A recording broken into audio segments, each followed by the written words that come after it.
नमस्कार दोस्तों, स्वागत है आपका सीपी स्मार्ट क्लासेस में। जैसे कि आप सबको मालूम है कि सुबह सुबह का जो वीडियो होता है उसमें रोज़गार की खबरें होती हैं, तो आज के इस वीडियो में भी कई अहम खबरें हैं। सबसे पहले हम बात करते हैं उत्तर प्रदेश लोक सेवा आयोग की। उत्तर प्रदेश लोक सेवा आयोग ने परीक्षा कैलेंडर जारी किया और इस परीक्षा कैलेंडर में दो बड़ी भर्तियों के बारे में जानकारी नहीं दी गई। एक है एपीएस भर्ती और दूसरी है एलटी ग्रेड शिक्षक भर्ती। दोनों में पद खाली पड़े हुए हैं, लेकिन इन दोनों भर्तियों की डेट इस परीक्षा कैलेंडर में नहीं दी गई। क्या कारण हो सकते हैं, इसके बारे में ही यहाँ पे आज हम बात करने वाले हैं। तो सबसे पहले अगर हम बात करें एलटी ग्रेड शिक्षक भर्ती की, तो एलटी ग्रेड शिक्षक भर्ती में 10,768 पद 2018 में विज्ञापित किए गए थे, जिसमें से करीब 4,500 पदों पे भर्ती नहीं हो पाई थी। ठीक है, और 4,500 पदों पर भर्ती नहीं हो पाई थी। उसके बाद अभी सूत्रों के अनुसार करीब 1,200 पदों पर अधियाचन आया है। तो 1,200 पदों पे अधियाचन आया है। अधियाचन इतना कम क्यों आया है, यह अपने आप में एक प्रश्न है, क्योंकि 4,500 के आसपास पद तो पिछली भर्ती के खाली है। उसके बाद इन 3 सालों में इतना ज़्यादा रिटायरमेंट हुआ है, तो अधियाचन जो 8,000 का आना चाहिए था वो केवल 1,200 पदों का आया है। लेकिन इसके बावजूद भी विज्ञापन जारी नहीं हुआ है और छात्र संघ के लोग लगातार मांग करते रहे हैं कि विज्ञापन जारी किया जाए। इसी तरह से एपीएस भर्ती का जो है 9 साल से विज्ञापन नहीं आया। 2013 में पिछली भर्ती का विज्ञापन जारी किया गया था। छात्र ओवर एज हो रहे हैं, लेकिन विज्ञापन नहीं आ रहा है। 250 पदों का अधियाचन आयोग के पास है, लेकिन विज्ञापन जारी नहीं किया जा रहा। ना ही परीक्षा कैलेंडर में किसी प्रकार की कोई जानकारी दी गई है, कोई डेट दी गई है। हाँ, एक उम्मीद जरूर है कि कई डेट को उत्तर प्रदेश लोक सेवा आयोग ने रिजर्व करके रखा है। रिजर्व करके रखा है, तो उस दिन वो परीक्षा करा सकता है।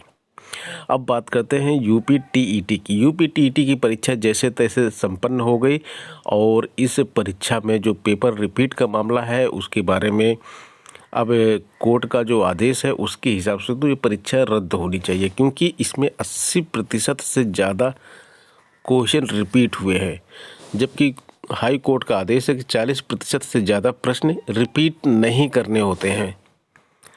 जब आप पूरा का पूरा पेपर ही रिपीट कर देंगे तो फिर आप क्या योग्यता चेक कर रहे हैं, किस योग्यता के लिए परीक्षा करा रहे हैं।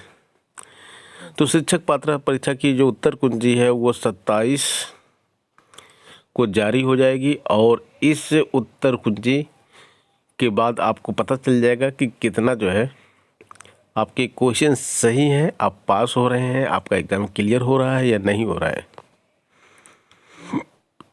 जेईई मेंस का परीक्षा कार्यक्रम इसी हफ्ते जारी कर दिया जाएगा। एनटीए ने इस परीक्षा का कार्यक्रम जारी करने के संकेत दे दिए हैं। पहले चरण की परीक्षा मार्च में कराए जाने की तैयारी है। 5 राज्यों में हो रहे विधानसभा चुनाव के तुरंत बाद इसे कराया जाएगा। अंतिम चरण का मतदान 7 मार्च को होगा। ऐसे में यह परीक्षा इसके बाद कभी भी कराई जा सकती है।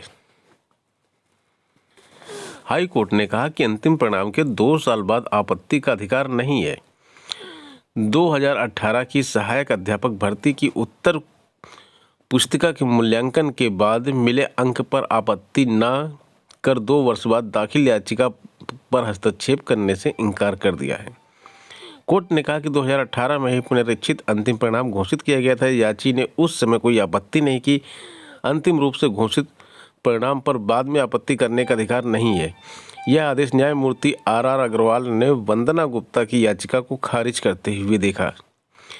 एक जो ये भर्ती हुई है 68,500 और एक 69,000 शिक्षक भर्ती, दोनों के जो बवाल हैं वो अभी तक खत्म नहीं हो रहे हैं। हाई कोर्ट में कितने केस हो चुके हैं इस पे, और छात्र अभी तक इसमें केस करते जा रहे हैं।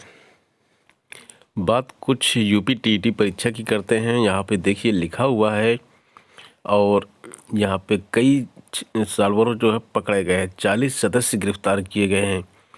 अलग अलग जिलों में टीटी सालवर कई गिरफ्तार किए गए हैं, जबकि इस परीक्षा में 2017 या पुरानी परीक्षाओं के प्रश्न पत्र को रिपीट किया गया है। टीईटी जूनियर का पूरा पेपर हूबहू 2017 से प्राइमरी स्तर पर कितने प्रश्न पूछे गए हैं, कहाँ से पूछे गए हैं। तो पेपर मिला के छात्रों ने देखा है कक्षा 1 से 5वीं तक प्राइमरी स्तर की टीईटी में चाइल्ड डेवलपमेंट पेडागोजी सेक्शन में 15, हिंदी में 23, अंग्रेजी में 8, संस्कृत में 18, गणित में 16 और पर्यावरण में 17 सवाल 2017 के पेपर से हैं। प्रति एक सेक्शन में कुछ सवालों की संख्या कुल सवालों की संख्या 30 होती है। ऐसे में प्राइमरी स्तर के पेपर में भी 30% से ऊपर सवाल 2017 के पेपर से आए। तो ये 60% प्रश्न 2017 के पेपर से आए हैं। तो यहाँ पे तो थोड़ी सी दिक्कत होने वाली है इस परीक्षा में, क्योंकि ये परीक्षा जो है अभी इसमें मैटर जो है ये कोर्ट में चला जाएगा और फिर कोर्ट को इसमें डिसीजन देना होगा। 40% से ज़्यादा अगर आप रिपीट करेंगे तो परीक्षा का मतलब क्या है। देखिए, परीक्षा कोई भी करवाई जाती है तो ऐसा नहीं कि पुराना पेपर उठा के दे दिया जाए, उसके भी कुछ रूल्स रेगुलेशन होते हैं। इतने ज़्यादा प्रश्न पुराने पेपर से नहीं दिए जा सकते। तो छात्रों में नया क्या होगा, नए छात्र पढ़ाई किस तरह से करेंगे अगर केवल पुराना पेपर ही छापना है। तो जूनियर एडेड शिक्षक भर्ती की बात करें तो यहाँ पे लिखा हुआ 27 तक साक्षात्कार पत्र नहीं तो चयन बोर्ड पर करेंगे आमरण अनशन। तो 2013 की भर्ती है। उत्तर प्रदेश माध्यमिक शिक्षा सेवा चयन बोर्ड 8 साल से भर्ती लंबित पड़ी है। वर्ष 2022 की शुरुआत के साथ ही चयन बोर्ड ने इस भर्ती को पूरा करने की दिशा में प्रयास शुरू किए, लेकिन 3 सप्ताह में आवेदन पत्रों को सत्यापन नहीं करा सका। राष्ट्रीय शैक्षिक महासंघ ने एक बैठक कर कहा कि अगर 27 जनवरी तक साक्षात्कार पत्र जारी नहीं किए गए तो चयन बोर्ड के समक्ष आमरण अनशन शुरू किया जाएगा। तो दोस्तों, ये हो गई जो है शिक्षक भर्ती से संबंधित वो अहम खबरें जो आपके लिए बहुत ही ज़रूरी हैं।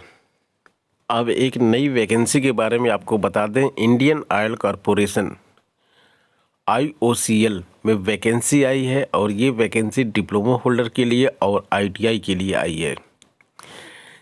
यहाँ पे देखिए, टेक्निकल असिस्टेंट और इंजीनियरिंग असिस्टेंट के पद मांगे गए हैं। इंजीनियरिंग असिस्टेंट और TE technical assistant TA, EA और TA के पद मांगे गए हैं और ये ऑल ओवर इंडिया है। वैकेंसी है जहाँ जहाँ पे इनके प्लांट है वहाँ पे वैकेंसी निकाली गई है। तो प्लांट के हिसाब से इसमें पद लिखे हुए हैं। जैसे कि ये वेस्ट बंगाल के जो पद निकाले गए हैं, यहाँ पे केवल एक ही पोस्ट है वेस्ट बंगाल में। इसी तरह से बिहार की बात करेंगे तो बिहार के हर एक प्लांट में किसी में 2, किसी में 3, किसी में 5, किसी में 7 इस तरह के पोस्ट है। यूपी की बात करेंगे तो यूपी के पोस्ट भी यहाँ पे दिया हुआ है। महाराष्ट्र, गुजरात, पूरा सभी राज्यों की पोस्ट इसमें दी गई है और इसमें जो है डिप्लोमा और ITI मांगा गया है। तो जो टेक्निकल असिस्टेंट की पोस्ट हैं उसके लिए डिप्लोमा मांगा गया है और जो टेक्निकल असिस्टेंट की पोस्ट के लिए जो है ITI मांगा गया है और इंजीनियरिंग असिस्टेंट की पोस्ट के लिए डिप्लोमा मांगा गया है। तो यहाँ पे आपको बता दें कि जो डिप्लोमा है वो आपका 3 साल का डिप्लोमा है। जैसे कि यहाँ पे देख लीजिए, इंजीनियरिंग असिस्टेंट मैकेनिकल ग्रेड 4 की वैकेंसी है। 3 साल का डिप्लोमा मांगा गया है और जो लेटरल एंट्री से किए हैं ITI के बाद उनको 2 साल का डिप्लोमा होना चाहिए। मिनिमम परसेंटेज 55% होना चाहिए नंबर सभी छात्रों के लिए और SC ST के लिए केवल पास होना चाहिए। इसी तरह से इलेक्ट्रिकल में है, इलेक्ट्रिकल इंजीनियरिंग में डिप्लोमा होना चाहिए और ऑपरेशंस के लिए जो है कई ब्रांच यहाँ पे दिया गया है। Chemical, mechanical, automobile, electrical engineering, electronics, कई चीज़ें यहाँ पे दी गई हैं। तो किसी में भी आपके पास डिप्लोमा होना चाहिए। और यहाँ पे जो टेक्निकल अटेंडेंट की जो है यहाँ पे इसके लिए जो है मिनिमम 2 साल का कोर्स किया होना चाहिए ITI में। ये सारी ब्रांच दी गई हैं। इसमें से किसी भी ब्रांच में अगर आपने ITI किया है तो यहाँ पे अप्लाई कर सकते हैं।